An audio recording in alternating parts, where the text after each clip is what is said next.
ఏందే అమ్మాయి ఇంకా రెడీ అవ్వలేదా? మా అమ్మ నన్ను పెళ్లి చేసుకో అని ఓ దొబ్బేస్తుంది. అందుకే ఈ సమాజంలో యూత్ ఎట్లుంది అని ఒక యూనిక్ పెళ్లి చూపులు చూపెట్టిన. ఇంకా వారు ఏం క్వశ్చన్స్ అడిగిర్రు, వీళ్ళు ఏం ఆన్సర్లు ఇచ్చారు, ఇంకా మీరు కూడా చూడండి. ఇంతకు ముందు ఏమైనా రిలేషన్స్ గిట్ల ఏమైనా ఉన్నాయా? గదే లవ్ బాయ్ ఫ్రెండ్ గట్లా. ఇప్పుడు వాళ్ళు ఒక క్వశ్చన్ అడిగినారు కదా, దానికి వాళ్ళ ఎక్స్పెక్టేషన్స్ అంటే వాళ్ళు అనుకున్నది చూడండి. ఏంటి అట్లా అంటున్నారు? పద్ధతికి పరికిణి చుట్టినట్టు ఉంటది నా బిడ్డ. చదువుకునే రోజుల్లో ఇంట్లోంచి అడుగు పెడితే కాలేజీలో, కాలేజీ నుంచి అడుగు పెడితే మళ్ళా ఇంట్లో అన్నట్టు అంత పద్ధతిగా పెంచినాం. అది మా సంస్కారం.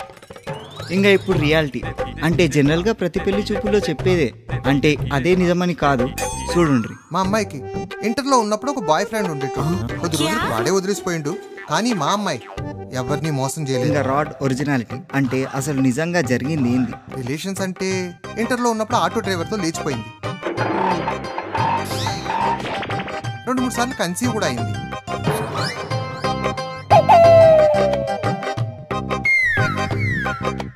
ఇవన్నీ చెప్పుకుంటా పోతే పెద్ద వెబ్ సిరీస్ అవుతుంది.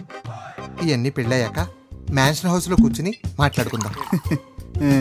పెళ్లి పిల్లోళ్ళే ఇట్లుంటే మరి ఇక పిల్లగాని వాళ్ళ మన తక్కువ తిన్నారా? వాళ్ళది కూడా చూడండి. మా అమ్మాయి సంగతి సరే గాని మా అమ్మాయిని పెండ్లైనాక మీరు ఎట్లా చూసుకుంటారు? ఎట్లా చూసుకుంటామేంది? మా ఇంట్లో ఇంతమంది ఉన్నాం, ఇంతమంది కలిసి మీ కూతురు ఒకదాన్ని చూసుకోలేమా? మా ఇంటి మహాలక్ష్మిలాగా చూసుకుంటాం. మీ కూతురు కాదు, ఇక్కడి నుంచి మా కూతురు. రేపు పెళ్ళయ్యాక మీ అమ్మాయిని మా అమ్మాయిలా చూసుకుంటాం. అన్ని పనులు షేర్ చేసుకుంటాం. నాకు ఆల్రెడీ ఒక కూతురు ఉంది. మీ అమ్మాయి వస్తే 2వ కూతురు అవుతుంది. పెళ్ళైన తర్వాత ఎట్లా చూసుకుంటామేంది? ఒక్కసారి పెళ్ళైన తర్వాత మీ అమ్మాయి మా ఇంట్లో అడుగు పెట్టింది అనుకో, పని మనిషిని ఫైట్ చేస్తాం, మీ అమ్మాయిని హైట్ చేస్తాం. మీరు ఎప్పుడైనా దారిలో పోతూ మా ఇంటికి వచ్చారనుకో షాక్ అవుతారు.